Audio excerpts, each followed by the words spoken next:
नमस्कार दोस्तों। दो कंपनियों के रिजल्ट को इस वीडियो में कवर करने वाले हैं। सबसे पहले हैवेल्स इंडिया को देखेंगे।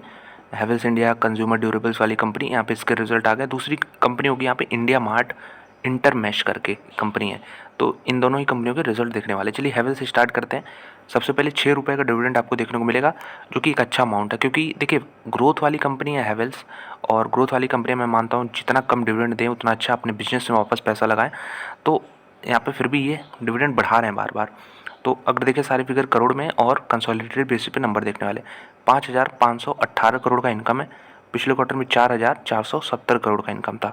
तो ईयर ऑन ईयर अगर आप देखें, माफ कीजिए क्वार्टर ऑन क्वार्टर अगर आप देखें तो 1,000 करोड़ से ज़्यादा का रेवेन्यू में जंप है यहाँ पे। एक साल पहले चले जाएंगे तो 4906 करोड़ था। वाकई में कंपैरिजन ईयर ऑन ईयर होगा, क्योंकि इसमें भी डिपेंड करता है सीज़न टू सीज़न कैसे इनके सेल्स रहते हैं। फिर भी 600 करोड़ का ग्रोथ ईयर ऑन ईयर करना एक बहुत ही कमेंडेबल जॉब है। अगर बात करते हैं एक्सपेंसेस की, तो टोटल एक्सपेंसेस भी बढ़े हैं ईयर ऑन ईयर, जिसकी वजह से प्रॉफिट बिफोर टैक्सेस जो है 599 करोड़ बना है पिछले साल, जबकि 487 करोड़ था। तो यहाँ पे 112 करोड़ का जंप है ईयर ऑन ईयर, और एक क्वार्टर पहले 391 करोड़ था। ठीक है, तो ये चीज़ दिमाग में रखिएगा। प्रॉफिट बिफोर टैक्स यही जो मैंने बताई यही सेम फिगर है, क्योंकि कुछ भी यहाँ पे एक्सेप्शन आइटम नहीं है। प्रॉफिट आफ्टर टैक्स देख लेते हैं। Profit for the period is around 447 crore rupees, जो कि पिछले साल 358 था। तो इनफैक्ट 90 करोड़ का ग्रोथ ईयर ऑन ईयर लाना एक बहुत अच्छी बात है। लगभग 30 यहाँ पे कह सकते हैं 30% के जंप देखने को मिल रहा है ईयर ऑन ईयर। एक क्वार्टर पहले अगर देखें 288 करोड़ का भी फिगर था। तो ये चीज़ है। अगर हम बात करें ईपीएस की, तो 5 रुपये 70 पैसे से बढ़ के ये ईपीएस जो है 7 रुपये के आसपास पहुंच रहा है। पिछले क्वार्टर में 4 रुपये 59 पैसे था यहाँ पे। तो मैं कहूँगा एक अच्छे रिजल्ट हैवेल्स ने यहाँ पे पेश किए हैं। तो हैवेल्स में बहुत सारे सेगमेंट है। इन्होंने बीच में लॉयड जो कि एसी बनाने वाली कंपनी, इसको भी एक्वायर किया है। और एक अब अगर आप फिगर देखें तो, क्योंकि सीजनल बिजनेस है एसी का, तो ये क्वार्टर तो इम्पोर्टेंट है ही है गर्मियों के नाते। तो 1271 करोड़ से बढ़ के 1345 करोड़ हो गया है। तो जो कि मैसिव ग्रोथ है यहाँ पे। बाकी अगर बात करें कंपनी के केबल सेगमेंट काम कर रहा है, स्विच गियर्स वाला यहाँ पे अच्छा कर रहा है, लाइटिंग वाला थोड़ा स्टैग्नेंट है। ठीक है, एलईडी जिसमें आ गए वो थोड़ा सा स्टैग्नेंट है। कंज्यूमर ड्यूरेबल्स भी हम कह सकते हैं अच्छा कर रहा है यहाँ पे ईयर ऑन ईयर कंपैरिजन करने पे। तो एक ओवरऑल अच्छा क्वार्टर है। तो एक बार मैं डेली चार्ट आपको दिखाता हूँ कि कंपनी के शेयर प्राइस में कितना ज़बरदस्त यहाँ पे तेज़ी देखने को मिल रही है। 2024 के स्टार्ट में ज़रूर थोड़ा सा गिरा, लेकिन फिर ये 1300 से नॉन स्टॉप भाग रहा है और आज 1664 पे खड़ा है। तो देखिए सपोर्ट की बात करें तो गिरावट तो मेरे ख्याल से मुश्किल है, क्योंकि जिस प्रकार के रिजल्ट है फिर भी 1580 पे आता है तो यहाँ पे लोग बाई करने की कोशिश करेंगे, क्योंकि पहले एक रेजिस्टेंस था। तो अब यहीं गिरावट होती है तो ये सपोर्ट बन जाएगा। 1580 इंपॉर्टेंट है। और एस्टिमेट्स को बीट किया। देखिए 6 का एस्टिमेट था, लेकिन ईपीएस जो है 7 के ऊपर आ रहा है। तो बीट किया है, तो मेरे ख्याल से और उसमें ऊपर के साइड में तेज़ी देखने को मिलेगी। और ये देखिए ये कंसोलिडेशन वाला पीरियड साफ साफ दिख रहा है। इधर कहीं ब्रेकआउट हुआ, अब यहाँ पे तेज़ी के मोड में स्टॉक आ चुका है। तो रिज़ल्ट अच्छे आने के पहले ही थोड़ा सा अनुमान हो जाता है। अगर हम इसका मंथली चार्ट लगाएं तो इसमें आपको क्लियर कट दिखेगा कि हैवेल्स इंडिया ने 2000 अगर हम कह लें 2021 के बाद से कुछ खास रिटर्न दिए नहीं हैं। ठीक है, बाकी कंपनियां अगर आप देखें तो काफ़ी अच्छा की हैं, निफ्टी सेंसेक्स ऑल टाइम हाइस। लेकिन ये कंपनी जो कि ऑलरेडी काफ़ी अच्छा करती आ रही थी 2021 तक, उसके बाद 2021 से 24 तक कुछ रिटर्न नहीं जनरेट किए। फिलहाल यहाँ पे ब्रेकआउट हुआ है, तो अब रिटर्न वाला फेज़ यहाँ पे वापस आ रहा है, ग्रोथ वाला फेज़ यहाँ पे वापस आ रहा है हैवेल्स इंडिया में। उसके पहले को दिखाने कोई मतलब नहीं है। शानदार परफॉर्मेंस रही है। कोविड का कुछ नहीं होता इधर, तो ये तो सब में लगा था, तो कोई दिक्कत की बात नहीं है हैवेल्स इंडिया जो लोग होल्ड करते हैं।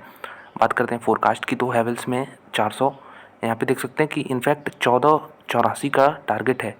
ये हमेशा आपको लोअर साइड में ही देखने को मिलेगा, क्योंकि इसके वैल्यूशंस काफ़ी महंगे हैं। और अगर अच्छी कंपनी को आप बाई करने जाएंगे तो वैल्यूशंस महंगे होंगे। तो क्या हम उसी वैल्यूशन पे खरीद लें? बिल्कुल नहीं। अभी जैसे बीच में करेक्शन आया था, बार बार ये सपोर्ट पे मिल रहा था, तो मैंने इस पर वीडियो भी बनाया था, तो उधर खरीदना था इधर। उसको अब ब्रेकआउट हो गया, अब स्टॉक चल रहा है, भाग रहा है, तो इसको चेस करेंगे तो फिर कहेंगे कि मेरा तो यहाँ पे नुकसान हो रहा है कि स्टॉक ज़रा सा भी गिरा। तो इसलिए बाइंग पॉइंट मैटर करता है, चाहे स्टॉक सस्ता हो या महंगा हो। महंगी कंपनियों में भी आप देखेंगे प्राइस करेक्शन ज़्यादा नहीं होगा, लेकिन टाइम करेक्शन होगा ज़्यादा। इसने काफ़ी टाइम स्पेंड किया है, 3 साल स्पेंड किया ऑलमोस्ट। तो वहाँ पे पूरा रेंज दिया इसने बाई करने के लिए, तो वो सही था। बाकी फ़िलहाल ये अपडेट होगा, क्योंकि सबसे बड़ा टारगेट अभी भी 1880 का यहाँ पे आ रहा है, और सबसे छोटा टारगेट 1130 का है। तो ये दोनों रिवाइज होंगे, ये भी ऊपर बढ़ेगा, ये भी ऊपर बढ़ना चाहिए। तो जो मीडियन टारगेट है वो भी बढ़ेगा ही, तो कोई दिक्कत की बात नहीं है यहाँ पे। तो चलिए अब आते हैं इंडिया मार्ट इंटरमेश पे, और यहाँ पे देखिए 20 रुपये का डिविडेंड देखने को मिल रहा है। ठीक है, तो यहाँ पे डिविडेंड अमाउंट भी देख लीजिए आप। और अगर हम बात करें यहाँ पे मिलियन में सारे फिगर हैं, तो करोड़ में देखते हैं। तो सबसे पहले 392 करोड़ का इनकम हो रहा है। पिछले क्वार्टर में 347 करोड़ था, एक साल पहले जो था 299 करोड़ था। तो इसमें भी ज़बरदस्त ग्रोथ है। इस कंपनी को भी ग्रोथ वाली कंपनी कैटेगरीज में डाला जाता है। एक्सपेंसेस की बात करते हैं तो कंपनी खर्चे ऑलमोस्ट सेम ही है, जिसकी वजह से जो प्रॉफिट बिफोर टैक्सेस बन रहे हैं यहाँ पे वो देख सकते हैं 151 करोड़ है। पिछले क्वार्टर में 170 करोड़ था, एक साल पहले मात्र 86 करोड़ था। तो बहुत ज़बरदस्त बम्पर रिजल्ट यहाँ पे इंडिया मार्ट ने डिलीवर किए हैं। और अगर हम बात करें प्रॉफिट आफ्टर टैक्स, तो ये देख सकते हैं कि ये ऑलमोस्ट 100 करोड़ को टच कर रहा है। तो 99 करोड़ रुपीज़ 60 लाख का फिगर है। पिछले क्वार्टर में 82 करोड़ था और एक साल पहले यहाँ पे 56 करोड़ का फिगर था। ये कम कैसे हुआ? क्योंकि प्रॉफिट बिफोर टैक्सेस देखेंगे तो काफ़ी बड़ा जंप था, लेकिन यहाँ पे सिर्फ 17 करोड़ का जंप है। इसके पीछे का रीज़न है दोस्तों टैक्सेस इस क्वार्टर में काफ़ी ज़्यादा पे करने पड़े हैं इनको, लगभग 39 करोड़, जो कि पिछले क्वार्टर में 28 करोड़ पे करने पड़े थे। उससे फ़र्क पड़ता है नहीं। तो प्रॉफिट बिफोर टैक्सेस हम देखेंगे जो कि काफ़ी अच्छे हैं। 16.5 का ईपीएस बन रहा है। पिछले क्वार्टर में 13.5 था, एक साल पहले 18 रुपये का ईपीएस हुआ करता था यहाँ पे। तो एक साल पहले अब कुछ लोग कहेंगे प्रॉफिट तो कम था लेकिन ईपीएस कैसे ज़्यादा हो गया? उसके पीछे का रीज़न है पेड अप शेयर कैपिटल। आप देखिए, मतलब सीधी बात, नंबर ऑफ़ शेयर्स यहाँ पे कम थे तो बढ़े हैं इस साल। और बढ़ने की वजह से जो डिवाइड करते हैं ना ईपीएस में, अर्निंग पर शेयर, नीचे शेयर होता है, अगर ये बढ़ जाता है तो ऊपर ये जो पूरा रेशियो है ये कम आ जाता है। तो ये इसीलिए कम आया, बल्कि प्रॉफिट अगर आप देखें बिफोर टैक्सेस तो अच्छे हैं यहाँ पे। तो एक बार इंडिया मार्ट के चार्ट पे नज़र डालते हैं। इसका स्टॉक जो है 2644 पे बंद हुआ है। एक साल में ये ऑलमोस्ट फ्लैट है। 5 साल का डेटा देखें तो 350% ऊपर है, जो कि मैसिव है। और जब से इसकी पूरी लिस्टिंग हुई है आपको यही डेटा देखने को मिल रहा है। तो एक बार मैं आपको मंथली दिखाता हूँ यहाँ पे। 2000 जब से इसकी लिस्टिंग हुई देख सकते हैं, 2019 से 2019 में यहाँ पे 590 पे ये स्टॉक हुआ करता था। लोगों का अट्रैक्शन इसमें कब आया? जब ये कोविड के बाद ये रैली बनी और स्टॉक वन वे भागा था, तब अट्रैक्शन आया था। फिर यहाँ पे उतने जल्दी फिजल आउट भी होता हुआ दिखा, क्योंकि लोग लेट एंट्री लेते हैं इधर, उसका स्टॉक जब गिरने लगता है तो फिर परेशान होते हैं। लेकिन अभी देख सकते हैं ये सपोर्ट पे अवेलेबल है। अगर हम ये मंथली चार्ट में देखें तो ये जोन इसके लिए एक रेजिस्टेंस की तरह काम कर रहा था। यहाँ पे देखेंगे फिर बाद में इसके नीचे भी गया तो फिर रेजिस्टेंस की तरह काम करने लगा, और ऊपर गया इसके बाद तो फिर अब यहाँ पे सपोर्ट ले रहा है। कम से कम 3-4 कैंडल यहीं बने हैं। तो मेरे ख्याल से ये 2500-2600 वाला जो जोन है ये इसके लिए एक स्ट्रॉन्ग सपोर्ट, स्ट्रॉन्ग बेस की तरह तैयार हो रहा है। अगली रैली अगर स्टार्ट होगी 4000 तक की, तो ये बेस को मान के ही चलें, आपकी ये बेस बन रहा है अभी। अगर सब कुछ अर्निंग सही रहते हैं तो इनफैक्ट ये चीज़ें तो मैटर करेंगी, कंपनी कितना अच्छा करती है। हालांकि एस्टिमेट्स जो 13.5 के थे उसको तो बीट किया है।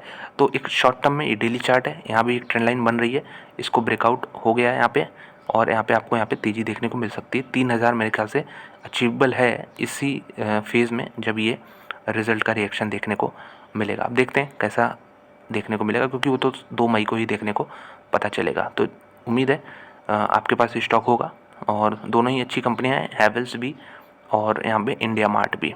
अब देखते हैं कैसा रिएक्शन देखने को मिलता है। रिजल्ट तो दोनों के ही काफ़ी अच्छे हैं, आप कह सकते हैं वेरी गुड कैटेगरी में डाल सकते हैं यहाँ पे। चीज़ और जो मैं टारगेट प्राइस दिखाता हूँ एनालिस्ट के, वो यहाँ पे देख लीजिए 1300, यहाँ पे 3059 है। तो 3059 का टारगेट ये लोग ऑलरेडी दे रहे हैं, जो कि रिवीजन होगा, अपर साइड में ज़रूर होगा। मैक्सिमम 3600, मिनिमम 2100 का टारगेट है यहाँ पे।